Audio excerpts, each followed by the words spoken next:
Баршаңызға сәлем. Бүгін сіздерге мұрыннан су ақса не істеу керек жайында айтатын боламын.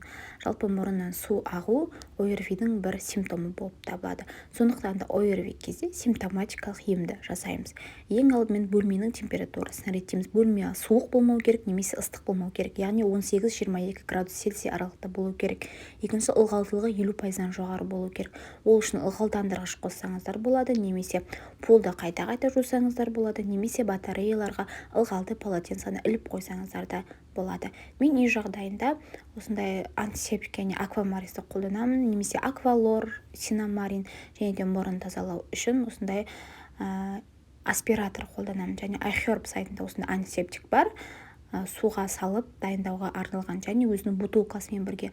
Бұл өте мұрынды жууға ыңғайлы, майысқыш болып келеді. Мұрынды жуған кезде міндетті түрде басты бір жаққа қарай қисайтып жуу керек, немесе кішкентай бала болатын болса, мұрнын жатқызып жуу өте тиімді болып табылады. Және де тамыр тарылтқыш препараттарды қолдануға болады. Олар өте жақсы әсер етеді.